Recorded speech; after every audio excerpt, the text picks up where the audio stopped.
Hi, everyone. Welcome to another podcast episode or YouTube live stream.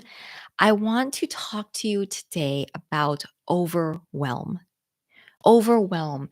Do you feel overwhelmed as a medical provider, as a nurse practitioner, a physician assistant, or a physician? Do you feel overwhelmed with your work, with your task load, with all the patients that you have to see, all the documentation up to our eyeballs that we have to see? This may sound strange, but I want to talk to you about death.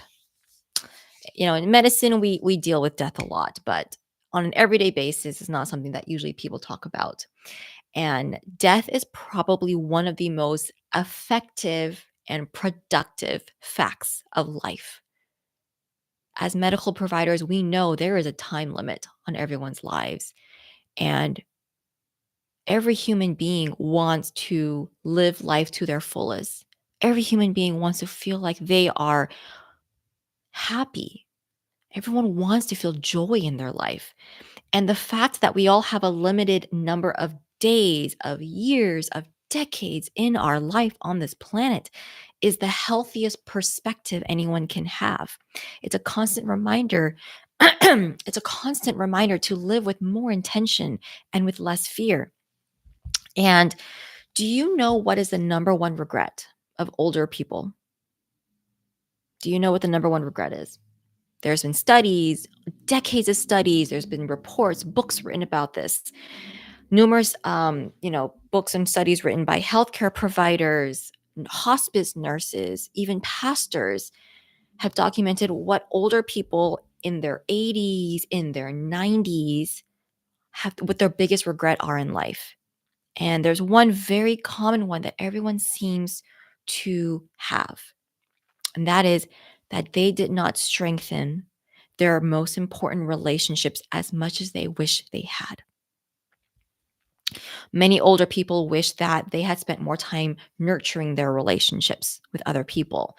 Maybe they lost touch with friends after they left school, got married, had kids, or they wish to spend more time with their own kids or their own parents as life went on.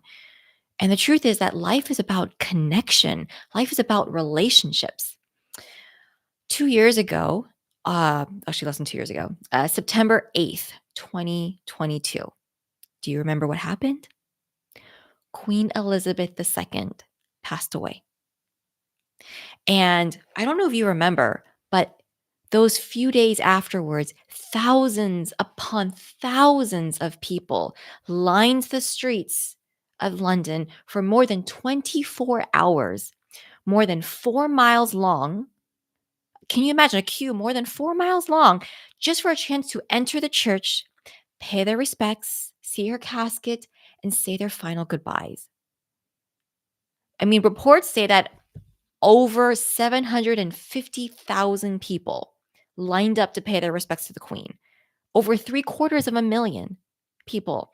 And in every interview, if you look at every interview, you go online, you look it up on YouTube, every interview of someone coming out of that church after giving their their respects to the Queen and seeing her casket, they all said the same thing. It was completely worth it. It was completely worth it to wait in line for more than 24 hours, over 4 miles long of a queue, over 750,000 people waiting in line. And it's because of this human principle. Life is about connection. Life is about principles. Making connections with other human beings, that's what lights us up. That's what naturally fulfills us. It's a human principle.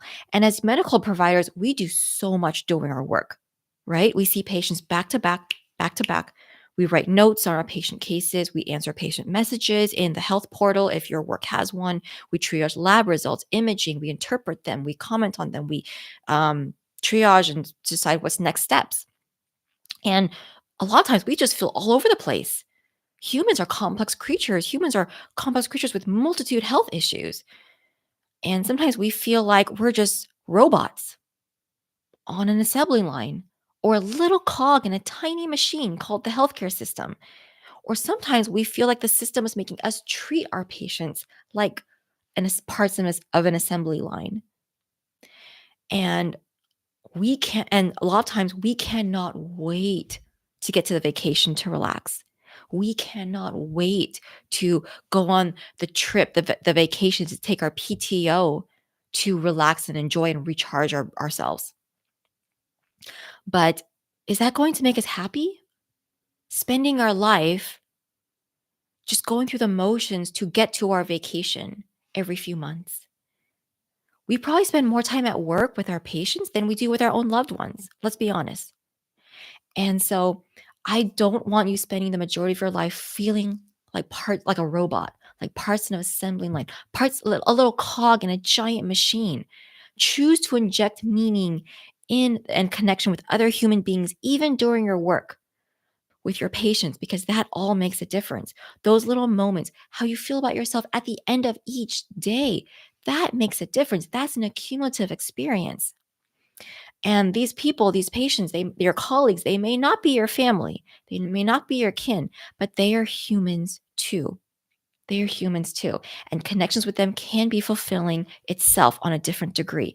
Just like all the lives Queen Elizabeth II touched, they weren't even of her own kin. And yet it brought her so much fulfillment. And you can see how fulfilling she made other people's lives. And as humans, we have so much in common. We are not that different. We all have the desire to be happy. We all have the fear of, um, not being recognized or valued by other people. We all have the worry about what other people think about us. We have so much more in common than we have not in common. And so when you feel the overwhelm and frustration as a medical provider, I want you to ask yourself, what would my older self want me to do? What would my older self want me to do? And, as an example, I'm a nurse practitioner. And for the first 2, 3 years, I was crying every night. I cried myself to sleep every night, dreading waking up in the morning because I had to do it all over again. And it was exhausting talking to 20 plus patients a day. It was draining, it was stressful, it was exhausting on top of all the documentation I had to do on top of that. Every day I actually wanted to quit. I really did. I wanted to stay home and just stop and not talk to anyone. And it's really hard to see outside your perspective when you're like in the thick of it, when you're in the middle of it. It's really hard. And the best first step is to reframe your thinking. And I cannot take credit for this. And this idea is from Alex Hermosi, a very famous entrepreneur, but it's absolutely applicable. Ask yourself, what would my older self want me to do? What would my older self want me to do? Because your older self is the person that would care about you the most. Because if you want your older self to be happy with the life they have lived, your older self wants you to inject more happiness and joy and meaning in your life presently. And so, if I'm a new grad nurse practitioner, if I had to go back and think about, I was struggling every day, talking to patients back to back, feeling drained, feeling exhausted, what would my older self want me to do? My older self would want me to continue because first of all, I love this career of helping other people. But second, this career helped build my character and my resilience and my ability to connect with other people. When I was in the thick of it in the moment, I didn't have that skill set. That's why I struggled so much. But in time, I built that skill set. I'm in a much better place now. If I'm going to continue this work, my older self would want me to inject more meaning in my work, to figure out a way to inject more meaning in my work. Because I'm here every day, almost every day of my life. And I want to end my day feeling fulfilled, feeling happy with myself. I want to go to sleep knowing I had a good day, knowing I feel good about myself. I don't want to go to sleep dreading waking up the next day and feeling like, when is the vacation? Look at my calendar. I've got a couple more weeks. I can make it. I can make it. I don't want to live my life like that. I don't want to only be happy when I go on vacation every quarter, every couple months of the year, or however often.